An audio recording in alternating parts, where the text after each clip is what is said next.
इंदिरा गांधी प्रतिष्ठान में आज उत्तर प्रदेश आबकारी विभाग द्वारा निवेशक समिति का भव्य आयोजन किया गया। इस महत्वपूर्ण कार्यक्रम के मुख्य अतिथि उत्तर प्रदेश सरकार के आबकारी मंत्री नितिन अग्रवाल रहे, जबकि कार्यक्रम की अध्यक्षता आबकारी आयुक्त ने की। इस अवसर पर भारत सरकार के वरिष्ठ अधिकारियों, अन्य आबकारी अधिकारियों, राज्य भर के निवेशकों तथा उत्तर प्रदेश की प्रमुख आसवनी इकाइयों के प्रतिनिधियों ने बड़ी संख्या में भाग लिया। इस कार्यक्रम में सुपीरियर इंडस्ट्रीज लिमिटेड की ओर से प्रबंध निदेशक मनीष अग्रवाल, निदेशक अमित महर्षि एवं ग्रुप के CHRO एवं कॉर्पोरेट अफेयर्स प्रमुख डॉक्टर सुनील कुमार मिश्रा ने सहभागिता की। कार्यक्रम के दौरान SIL के निदेशक मनीष अग्रवाल ने आबकारी मंत्री से व्यक्तिगत भेंट कर उन्हें बधाई दी और प्रदेश सरकार के प्रयासों की सराहना की। उन्होंने कहा कि मुख्यमंत्री योगी आदित्यनाथ के नेतृत्व में उत्तर प्रदेश में बहुआयामी विकास हो रहा है, जिसके कारण आज निवेशक निसंकोच प्रदेश में निवेश कर रहे हैं। उन्होंने यह भी बताया कि सुपीरियर इंडस्ट्रीज लिमिटेड द्वारा बरेली में आबकारी विभाग के साथ 74 करोड़ का MOU हाल ही में हस्ताक्षरित किया गया है, जिसे धरातल पर उतारने की दिशा में कार्य तेजी से प्रगति पर है। श्री अग्रवाल ने यह भी उल्लेख किया कि ग्रुप के चेयरमैन एवं वाइस चेयरमैन के मार्गदर्शन में SIL तकनीकी नवाचार एवं उत्कृष्ट गुणवत्ता को प्राथमिकता देते हुए औद्योगिक विकास की दिशा में अग्रसर है। कार्यक्रम में सुपीरियर इंडस्ट्रीज लिमिटेड की सहभागिता को निवेशकों और प्रशासन द्वारा सराहना मिली और यह प्रदेश में औद्योगिक विकास की एक सशक्त मिसाल के रूप में उभरता हुआ उदाहरण बना। ना ही यहाँ स्टेट में कंज्यूम हो सकता है, और यूपी जो कंजम्पशन स्टेट जो कहला जाता है, लेकिन एक प्रोडक्शन स्टेट हो सकता है फॉर एक्सपोर्ट। ये सबसे बड़ी बात है।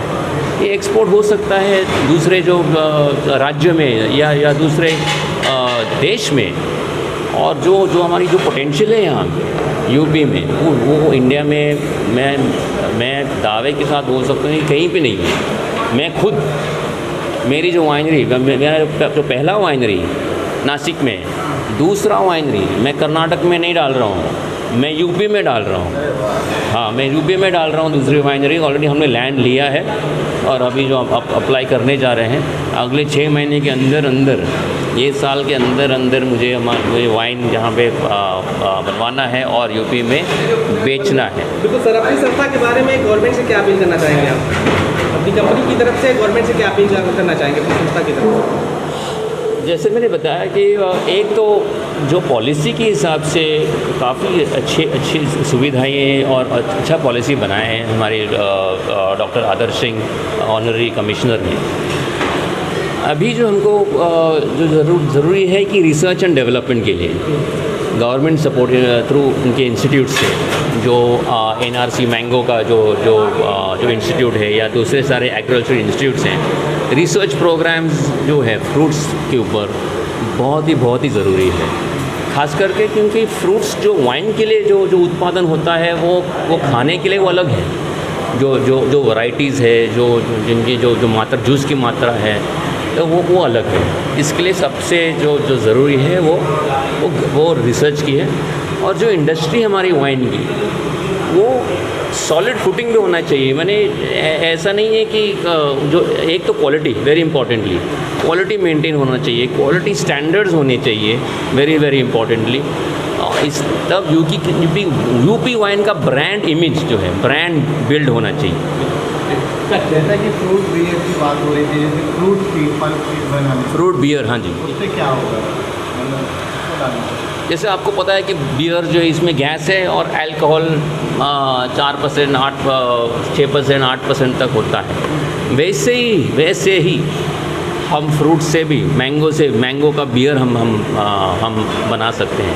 अमरूद का बियर बना सकते हैं। 4% alcohol, 5% alcohol, 8% alcohol with carbonation, with gas. और इतने इसका जो टेस्ट है इतना अच्छा है, कड़वापन बिल्कुल नहीं है। और सेहत के लिए भी इन मॉडरेशन, कम क्वांटिटी में, इन मॉडरेशन सेहत के लिए भी अच्छा है। राजधानी लखनऊ में आज आबकारी विभाग की तरफ से यहाँ पे कार्यक्रम का आयोजन किया गया है इंदिरा गांधी प्रतिष्ठान में। सर, पहले तो अपना परिचय दीजिए और क्या कुछ खास संदेश देना चाहेंगे? मैं एलाइड ब्लेंडर्स को रिप्रेजेंट करता हूँ। Allied Blenders and Distillers India का 3rd लार्जेस्ट अल्कोहल प्रोड्यूसर है। Among the Indian company we are the largest one. Even if we talk about export, we are doing around 2 million cases of export. We are among the top 2 exporters from India. We have manufacturing set up all across India, 35 unit, almost all the state we have manufacturing presence there. And we have 2 distillery plus 35 bottling unit. And we are actively now looking into UP because UP's policy are very progressive. Excise department is very proactive.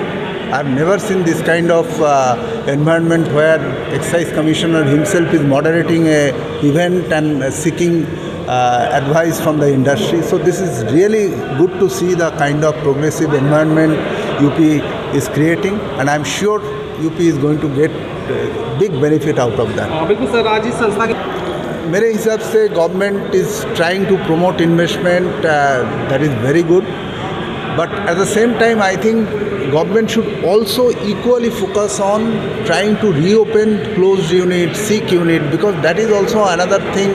It is one thing to open a new unit through new investment, but if anybody wanted to invest in sick unit or restart the unit for employment generation, economic activity and government revenue generation, then that should be also treated at par with a new investment. I think that is one thing government must do, because a lot of industries, on one hand new industries are coming up, at the other hand a lot of industries are closing down because they are not able to compete because of different conditions. So if any investor wanted to restart those kind of closed unit and create the employment generation, that should be treated at par with the new investment. That is one thought I have. देना चाहेंगे। देखिए, मेरा नाम अमर सिन्हा है। मैं Radico Khaitan limited, जो कि हिंदुस्तान की सबसे बड़ी एल्कोबेव कंपनी है, उसका मैं चीफ़ ऑपरेटिंग ऑफिसर हूँ। आज जो समिट आबकारी डिपार्टमेंट की तरफ से हुआ है, मैं ये समझता हूँ कि ये एक बहुत अच्छी शुरुआत है एक नए सोच की, क्योंकि आबकारी विभाग पिछले कई सालों से पिछले 8 सालों में इन्होंने बहुत अच्छा काम किया है प्रदेश के लिए। 14,000 करोड़ से 52,000 करोड़ तक रेवेन्यू गया है, और आज हर स्टेट हिंदुस्तान का ये कोशिश कर रहा है कि जो पॉलिसीज़, जो नीतियाँ उत्तर प्रदेश में अपनाई गई है वही हर जगह कर सकें। तो पहले तो इंडस्ट्री के लिए, सरकार के रेवेन्यू के लिए ये, और कस्टमर के लिए भी बहुत ही फ़ायदेमंद रहा है ये एक्साइज़ की पॉलिसीज़। मेरे हिसाब से आबकारी विभाग श्री योगी आदित्यनाथ जी, जो हमारे मुख्यमंत्री हैं, उनके लीडरशिप में आज कई चीज़ें कर रहा है जो कि इंडस्ट्री को बढ़ावा दे रही है। सिर्फ एल्कोबेव इंडस्ट्री को नहीं, बल्कि हर सेक्शन में। देखिए, आज प्रदेश के अंदर रोड कनेक्टिविटी है, हम अगर इंडस्ट्री लगाते हैं तो हमें माल कहीं भी भेजने में सहूलियत होती है। कनेक्टिविटी के अलावा रॉ मटेरियल बहुत है यहाँ, तो कॉस्ट का भी बहुत फ़ायदा है हमारा।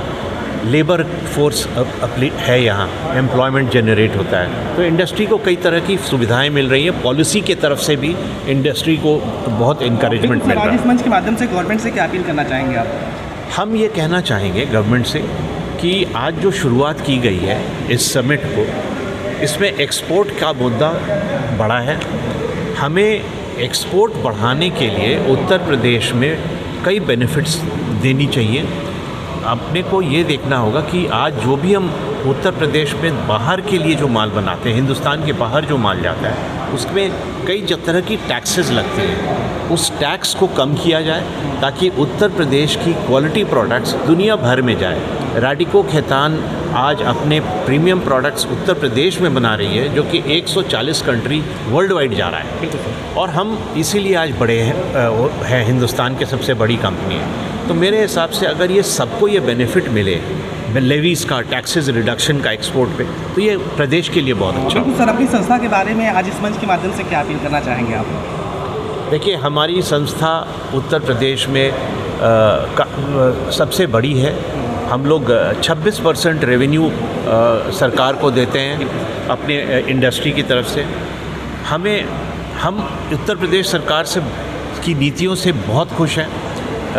मुख्यमंत्री जी का बहुत सपोर्ट है, आबकारी मंत्री का, प्रिंसिपल सेक्रेटरी एक्साइज का, वीना जी का, आदर्श सिंह एक्साइज कमिश्नर का बहुत सपोर्ट है इंडस्ट्री को। बट हमको लगता है कि अभी ये शुरुआत है जर्नी की, और आगे भी आने वाले दिनों में इंडस्ट्री को कई तरह की सुविधाएं मिलनी चाहिए, जो कि टैक्सेस की कमी करने से होगा। टैक्स कम होगा तो प्रोडक्शन कॉस्ट कम होगा, उससे इंडस्ट्री को फ़ायदा होगा, और इंडस्ट्री को फ़ायदा होगा तो निवेश होगा स्टेट के अंदर। तो इस पे ध्यान देना ज़रूरी है। ठीक, क्या विकास समझना चाहेंगे? मेरा नाम एस के शुक्ला है। मैं उत्तर प्रदेश डिस्टिलरी एसोसिएशन का प्रेसिडेंट हूं और इंडिया ग्लाइकॉल्स लिमिटेड का बिजनेस हेड हूं। हम लोग लगातार जो है अल्कोहल सेक्टर में काम कर रहे हैं, और अल्कोहल सेक्टर का एक्सपोर्ट कैसे हो सकता है इस पे काम कर रहे हैं। आज इसी विषय पे चर्चा हुई थी। सरकार का, उत्तर प्रदेश सरकार का ये बहुत सार्थक रुख है, और मैं समझता हूँ कि इसका आगे आने वाले कुछ वर्षों में इसका प्रभाव निश्चित ही देखने को मिलेगा। और उत्तर प्रदेश से जो डिस्टिलरियाँ हैं वो यहाँ से अपना अल्कोहलिक ब्रेवरीज पूरे के पूरे विदेशों में भी जो है भेजेंगी, जिसके लिए आज की रूपरेखा और इस पर गहन चर्चा हो रही है। बिल्कुल सर, आज इस मंच के माध्यम से गवर्नमेंट से क्या अपील करना चाहेंगे अपनी संस्था की तरफ से? संस्था की तरफ से हम यही अपील करेंगे कि जो डिस्टिलरी के अनुरूप पॉलिसी का निर्धारण हो, और ताकि सारी की सारी प्रदेश की इकाइयाँ जो है अपने उत्पाद को विदेशों में जो है अच्छी तरह से भेज के राजस्व अर्जित करें। बिल्कुल सर, आज इस मंच के माध्यम से क्या अपील करना चाहेंगे और अपनी संस्था के बारे में कुछ बताएंगे सर?